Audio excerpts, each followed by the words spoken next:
Final fall of Boko Haram. All these and more on Panorama today with me, Laure Bala Hassan. Thank you for joining us.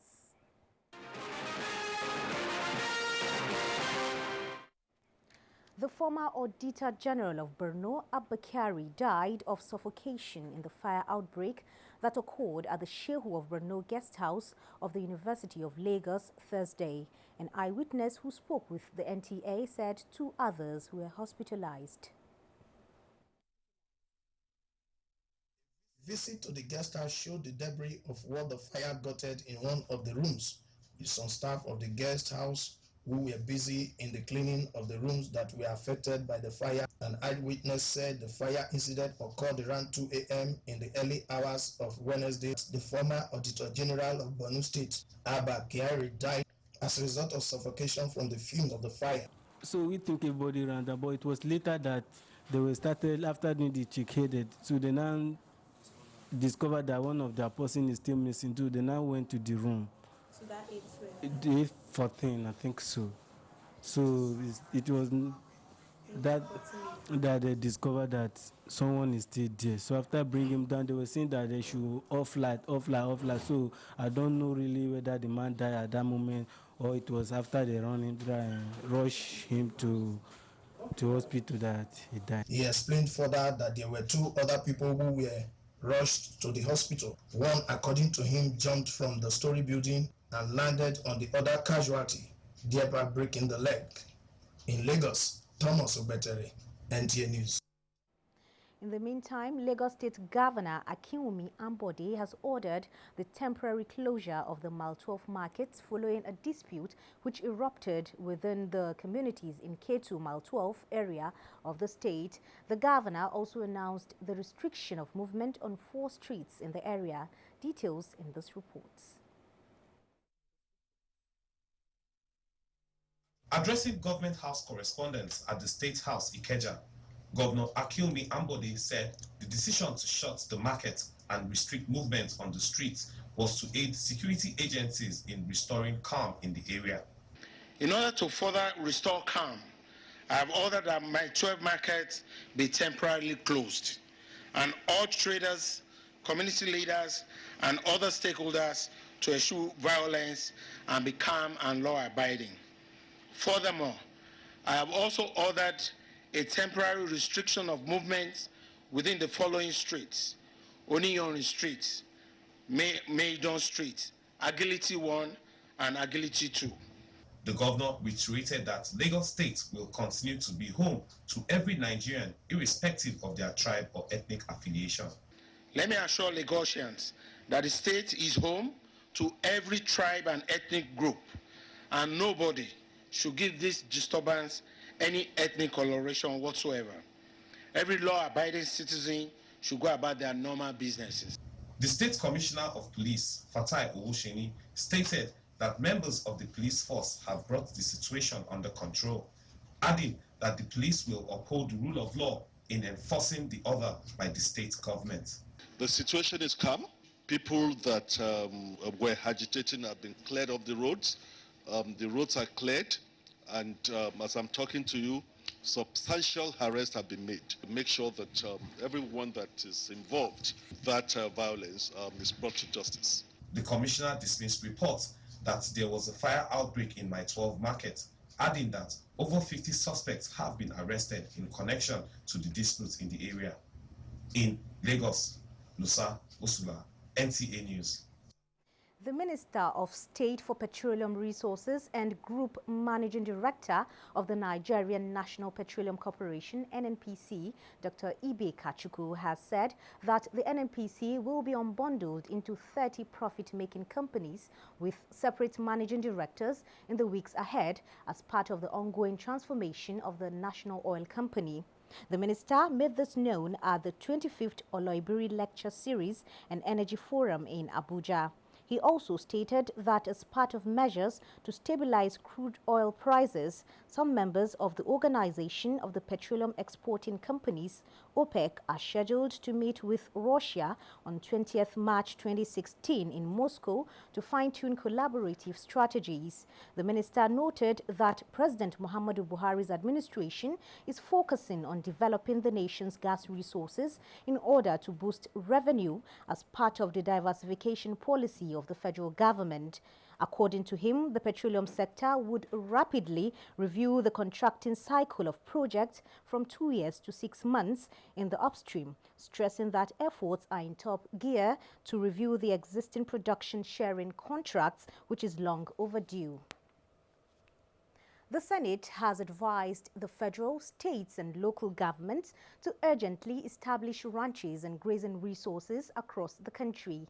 This, senators argued, will facilitate cattle breeders to imbibe modern livestock breeding. National Assembly correspondent Grace Oyenubi reports.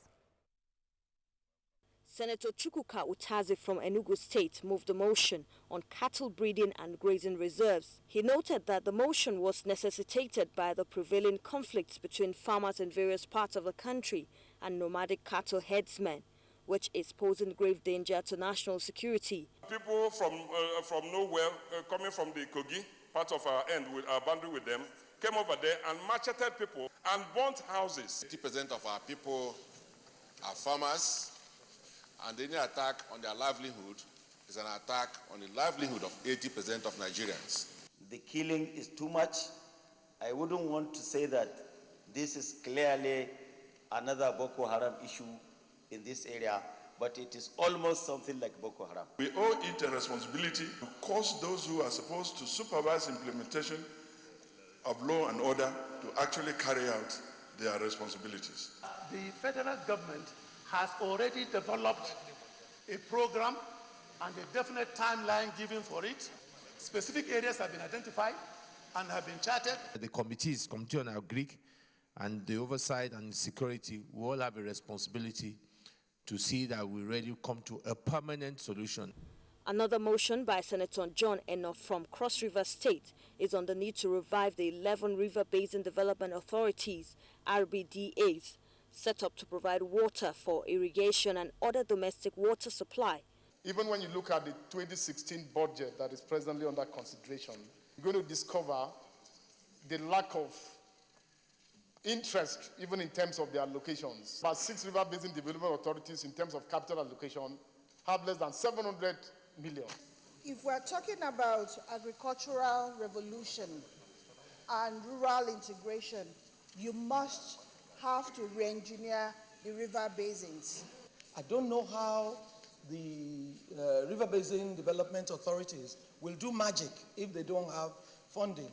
The Senate also adopted the Conference Committee report on the amended 2015 FCT Appropriation Act. From the National Assembly, Grace Oyenubi, NTA News. And still on the legislature, the House of Representatives has urged the federal government to implement the section of the Fiscal Responsibility Act which seeks to fix a debt ceiling for the Federation. National Assembly correspondent Ignatius Nkwo reports on this and other resolutions of the House at Thursday's plenary. Section 42, subsection 1 of the Fiscal Responsibility Act 2007. Representative Jones Onyereri from Imo State observed that since the coming into force of the Act, no president has complied with the mandatory requirements. The House is also concerned that the continued failure to comply with the mandatory requirements of the Act will ultimately defeat the intent of the Act, stifle economic growth, thereby mortgaging the future of generations yet unborn. The House adopted a motion moved by Representative Shegun Adekola from Ekiti State, urging the legislators to intervene in the high cost of rent in the Federal Capital Territory. A decent accommodation in Abuja is going for between 5 million to 10 million or 15 million. And a member of this honorable house is given a whooping sum below 4 million. The bill brought by Honorable Hembe to establish a rent tribunal in the FCT, as you have in other states, to regulate the tenancy relationship between landlords and tenants in the FCT. I think should be given all the support it needs. Those in favor of the motion as amended say aye. Those against it say nay. The ayes have it. Rising under a matter of urgent public importance, Representative Abubakar Moriki from Zamfara State urged the federal government to intervene and bring to an end the incessant attack on the people of Badarawa district in Shinkarfi Council area of Zamfara State. Call on the federal government to further intensify measures and partner with the state government in order to find a holistic and a lasting solution.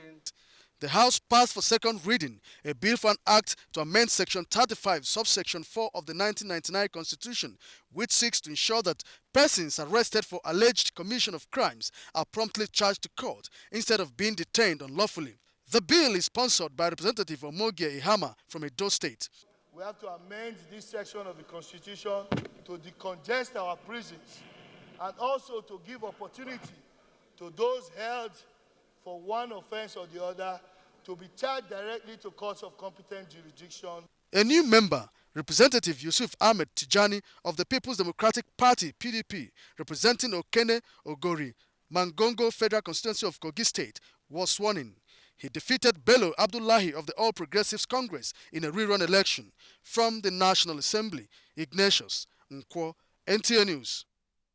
The federal government says the development of the nation's airport is open to genuine investors willing to partner with the government for the construction of Nigeria's airports. The Minister of State Aviation, Hadi Sirika, stated this in Abuja while interacting with journalists on the benefits of bilateral air service agreement recently signed and other issues on aviation. Emmanuel Ayimiro reports. The Nigerian Airways was known to have trained nearly 80% of aviators currently managing the aviation industry in Nigeria. Since its liquidation over 2 decades ago, the Minister of State Aviation, Hadi Sirika, said its chain of benefits has continued to elude Nigerians, which the re-establishment of the national air carrier can bring. Senator Sirika therefore noted that the Qatari-Basa agreement is expected to make such dream a reality. Instead of Qatar itself being the richest country on earth, and the airline probably the strongest and one of the best that you can find. They also indicated their desire to partner with us in the creation of the national carrier. The minister also spoke on the takeaway from the World Aviation Leadership Conference in Singapore and the discussion with Turkey. And the other recent visit to Turkey had ignited discussions between us and TAV Group, a group that has been known to be #1 builders of airports in the world. They have indicated their interest to come and participate in the process of concessioning our airports. I mean, it's going to be open to everybody to participate. For those who may want to float a local airline, Senator Sirika assured them of appropriate guidance. In Abuja, Emmanuel Ayimiro, NTA News. And now to security matters. Tough times awaits remnants of Boko Haram terrorists as the Nigerian Army commissions newly acquired Vickers Defense Incorporated battle tanks into mission in the northeast. Chief of Army Staff Lieutenant General Tukur Buratai unveiled the tanks at Victor Kure Armor Range, Bauchi. Defense correspondent Muhammad Abdul Qadir reports. The Chief of Army Staff commanded test firing of the computerized battle tanks to ensure their functionality and serviceability for onward deployment to mission. Armor Corps Commander speaks on their effective range for maximum impact at the front. It can get up to 300 meters effective range, but maximum effective range is 5,000 meters. That is 5 kilometers. Meanwhile, Corps Commander 33 Artillery Brigade has paraded 4 Boko Haram suspects who confessed their role in the bombing in Madala, Niger State. So coordinated joint operations with the regiment in Gombe and Operation Safe Haven in Jos and made arrests. Their arrest is coming few days after the launch of the second banner of 100 wanted suspected Boko Haram terrorists held in Damboa, Borno State. Muhammad Abdul Qadir, NTA News. You're watching Panorama on the NTA, and when we return, we will fill you in on what's happening in the judiciary and more. Stay with us. The struggle for independence had been a long and tough one. Our founding fathers and compatriots sacrificed their comfort and even shed their blood. We cannot at this point in history afford to spirit away their sacrifices for immediate but temporary gains of today.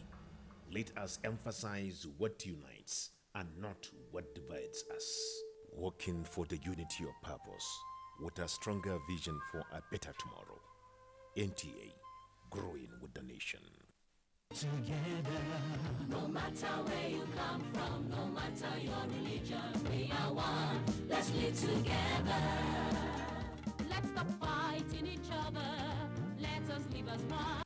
It doesn't matter where you come from, your tribe or religion, man, woman or child. It doesn't matter who you are. Put Nigeria first. No matter where you come from, no matter your religion, we are one. Let's live together. How can we develop when we're always in crisis? Families have become refugees in their country. No matter our differences, show some understanding. No matter where you come from, no matter your religion, we are one. Let's live together. Nigeria, the only country we can train with remarkable potentials to excel. Let us believe in ourselves and change our attitude for the sake of our country and generations unborn. Let us revive our cultural values, which are our essence as a nation. Let us renew the spirit of patriotism and hope in our dear country. Do not take or give bribe. Be punctual always. No more African time. We can't expect to be global citizens and operate on African time. Join the queue. Insist that people are attended to on a first-come basis, no matter who they are or where they come from. Nigeria, good people, great nation.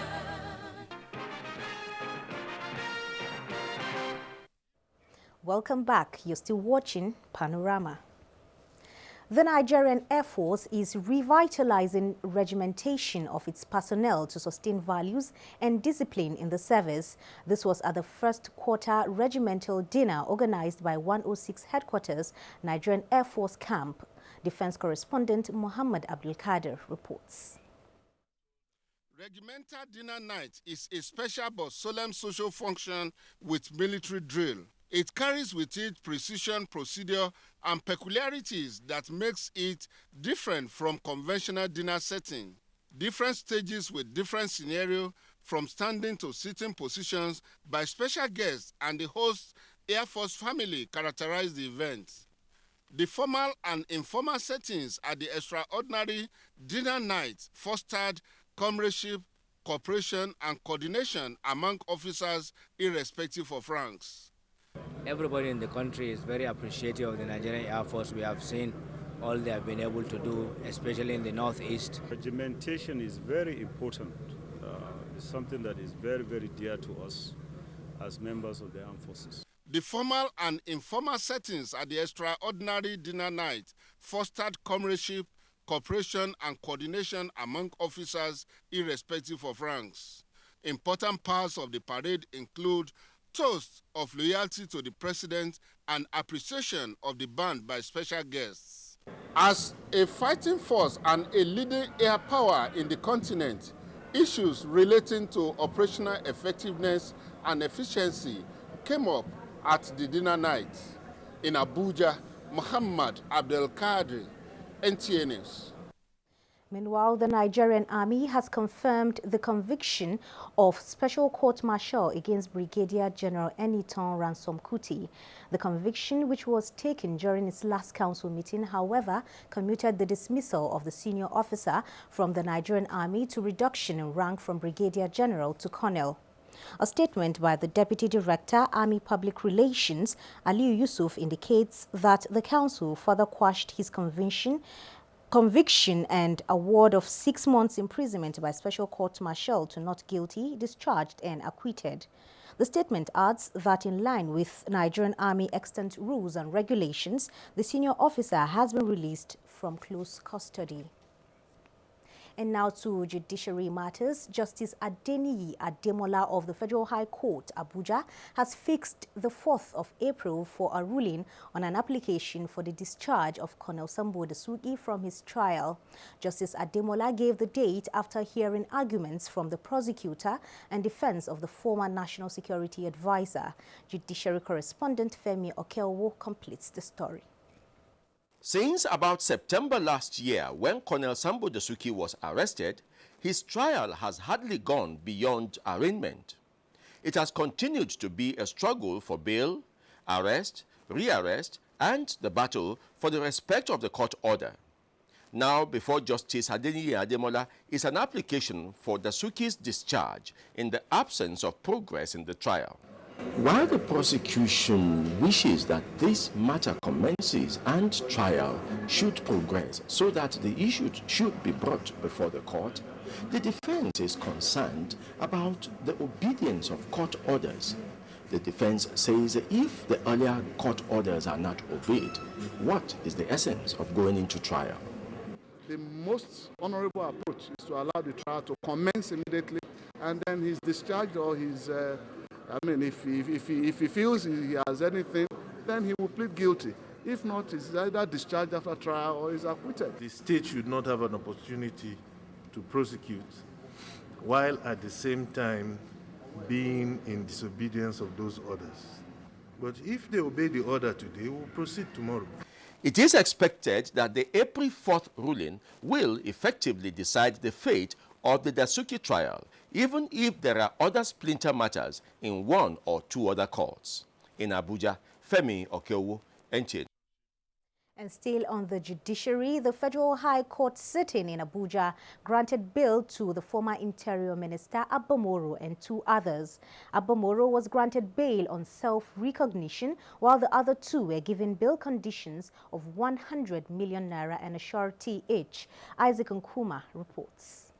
Ruling on the bail application, Justice Anwuli Chikere said under the provisions of Section 162 of the Criminal Justice Act 2015, the prosecution failed to prove why the defendant should not be granted bail. There is no evidence that has been proffered by the prosecution contrary to the conditions laid down in Section 162 of the Administration of Criminal Justice Act 2015. Which more or less makes it automatic for bail to be granted, except where the prosecution is in a position to debunk any of those conditions. Abba Moro was directed to deposit his international passport with the court's registrar, while the second and third defendants were asked to do same, while also producing a surety each in the category of a director in the Federal Civil Service, along with evidence of a property in any part of the country. Abba Moro and others were arraigned on an 11-count charge on February 29th over the Nigerian Immigration Service recruitment scam in 2014. Hearing on the matter is adjourned to the 27th of April 2016. In Abuja, Isaac Nkuma, NTA News. Nasarawa State Government has commenced another round of rehabilitation process for communities ravaged by communal crisis in the state. Joshua Ojito reports that 30 communities are benefiting from the distribution of relief materials. Nasarawa State, especially the southern and northern zones of the state, were in the last 3 years ravaged by persistent communal crisis, where many communities were deserted with lives and property destroyed.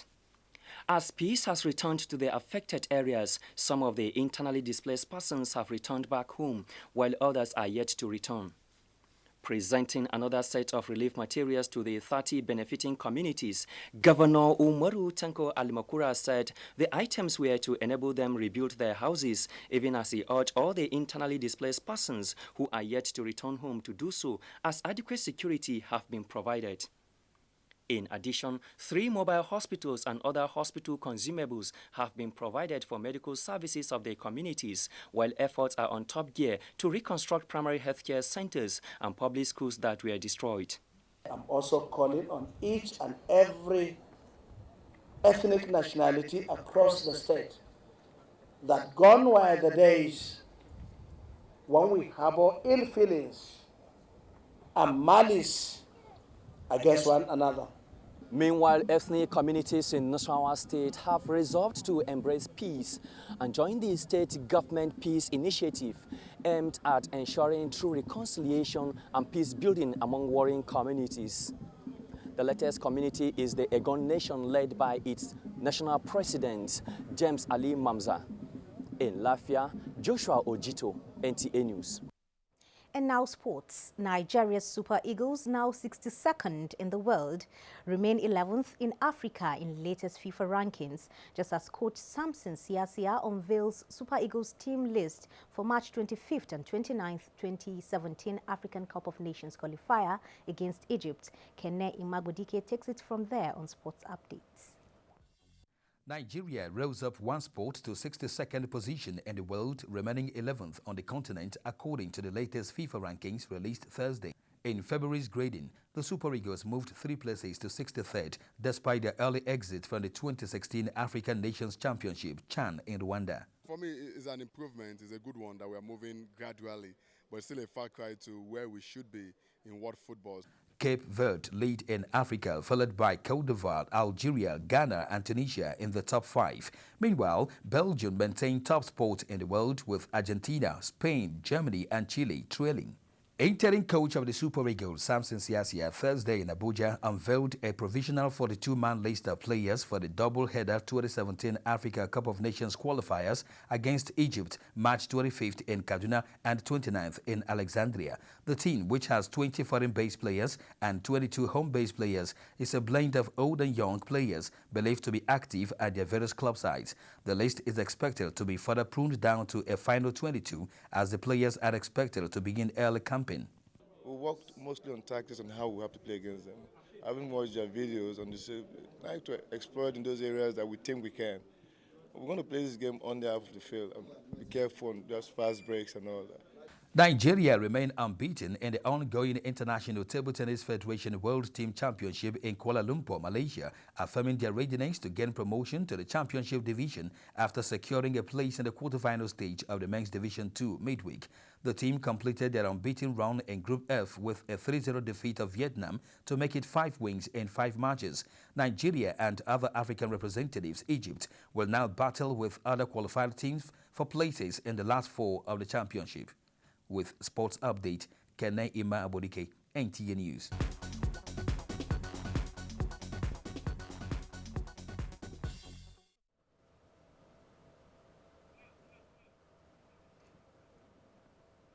And that wraps up Panorama for today. Join us at 4 for Nationwide. Good afternoon.